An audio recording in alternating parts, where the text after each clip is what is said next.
देव शिव देवता श्रुत देवता जयवंत हों। जैन शासन में आगम के लिए सिद्धांत, अध्यात्म, व्याकरण, न्याय आदि के रूप में भी विभाजित किया है। जहाँ एक और हम आगम को प्रथमानियोग, करणानियोग, चरणानियोग, द्रव्यानियोग के रूप में विभाजित करते हैं,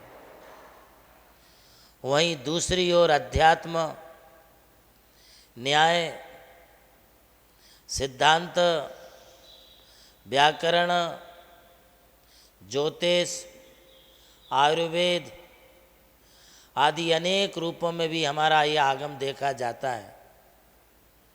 सामान्य आगम का अध्ययन हम कभी भी कर सकते हैं, किसी भी समय कर सकते हैं। स्वाध्यायर्थियों को यह जरूरी है कि जब हम आगम का अध्ययन करते हैं तब उस समय हमारे लिए द्रव्य, क्षेत्र, काल और भाव इनकी शुद्धियाँ भी हमारे लिए देखना चाहिए। मैं द्रव्य, क्षेत्र, काल के संदर्भ में अपनी बात कहूँ तत्पूर्व हमारी भाव शुद्धि सबसे महत्वपूर्ण होती है। स्वाध्याय के समय हमारा मन चंचल ना हो, विचलित ना हो, मन में किसी प्रकार का क्लेश ना हो, मन में किसी प्रकार का राग, द्वेष आदि ना हो। हमारा मन समस्त विकृतियों से, विभावों से रहित हो। मन की, चित्त की एकाग्रता जितनी होगी, चित्त की जितनी शुद्धि होगी, वह तुम्हारे स्वाध्याय में उतनी अधिक सफलता प्राप्त दिलाएगी। इसलिए स्वाध्याय के समय ताही सुनो भवि मंथिरयान, ये जो पंक्तियाँ पंडित दौलत राम जी की कही गई हैं, वो पंक्तियाँ हमें ये संदेश देती हैं कि हम जब स्वाध्याय सुनते होते हैं, चाहे धर्मोपदेश करने वाला हो, चाहे धर्मोपदेश को सुनने वाला हो, दोनों को भी एकाग्रता होनी चाहिए। हालांकि स्वाध्याय सुनने वालों से, स्वाध्याय सुनाने वालों को जो श्रोता होते हैं उनसे अधिक वक्ताओं की एकाग्रता की जरूरत है। यदि वक्ता थोड़ा भी स्खलित हो जाता है तो आगम का अर्थ कुछ से कुछ हो सकता है, अर्थ का अनर्थ हो सकता है। इसलिए जिस तरह से एक व्हीकल्स को चलाने के लिए ड्राइवर की पूरी सावधानी की आवश्यकता है, उसी तरह से एक प्रवचनकर्ता के लिए भी प्रवचन के समय आगम का व्याख्यान करते वक्त पूर्ण एकाग्रता की जरूरत है। और सुनने वाले श्रोताओं ने भी जितनी एकाग्रता रख कर के सुनेंगे, उन्हें भी ज्ञान उतना ही अधिक हासिल होगा। इसलिए स्वाध्याय के काल में हमें भाव शुद्धि की परम आवश्यकता, और जितनी भाव शुद्धि चाहिए उतनी अपनी शारीरिक शुद्धि, काया की भी शुद्धि चाहिए। आचार्य प्रवर महावीर कीर्ति जी महाराज भी हमेशा कहा करते थे, स्वाध्यायम परमम तपा, स्वाध्याय परम तप है, किंतु वह स्वाध्याय परम तप कब होगा?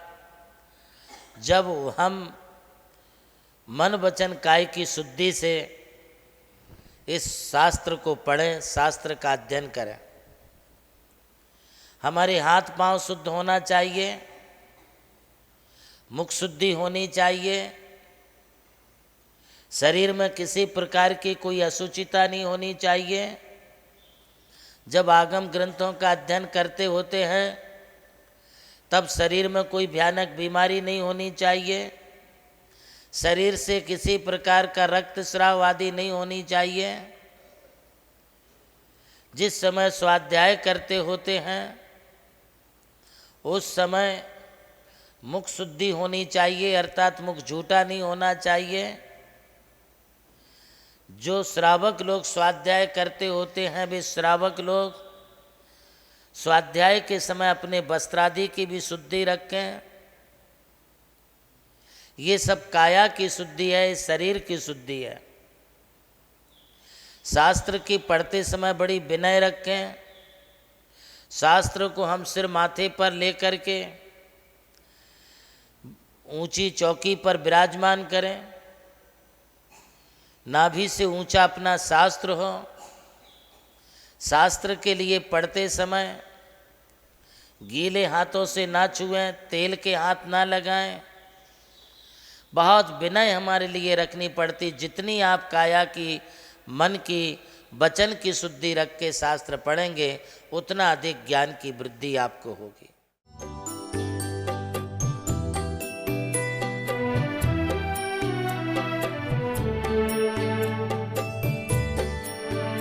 जैन धर्म केवल धर्म नहीं, जन जन का धम है। यही है इस धर्म की संस्कृति।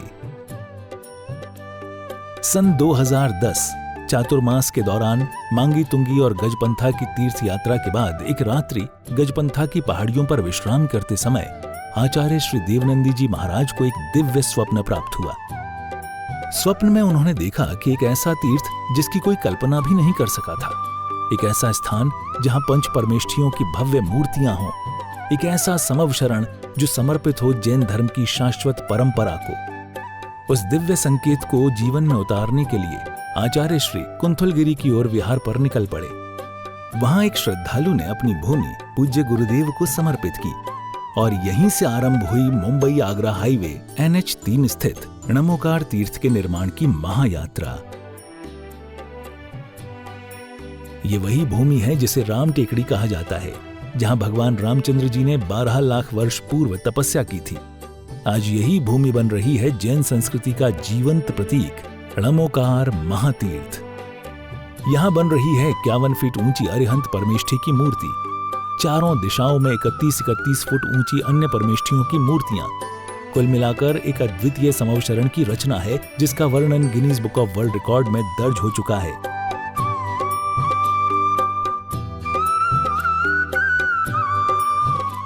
इस भव्य मंदिर जी में स्थापित किए जा रहे हैं 24 तीर्थंकरों के 24 मंदिर, पंचमेरु, नंदीश्वर द्वीप, नवदेवता और 64 रिद्धि मंदिर, सप्तऋषि मंदिर और गोमटेश्वर बाहुबली, संवेद शिखर जी की झलक और क्षेत्रपाल मंदिर। यहाँ पर अब तक 250 से अधिक कमरे निर्मित हो चुके हैं, जिनमें 75 साधु साध्वियों के लिए एवं यात्री निवास आधुनिक सुविधाओं से युक्त है। AC रूम, भोजनशाला, कैंटीन और विशाल गुरु मंदिर। णमोकार तीर्थ का भूमि पूजन 8 फरवरी 2014 को संपन्न किया गया था और आज लगभग 10 लाख स्क्वायर फीट से अधिक निर्माण पूर्ण हो चुका है और अब यह दिव्य तीर्थ अपने चरम आयोजन की ओर अग्रसर है।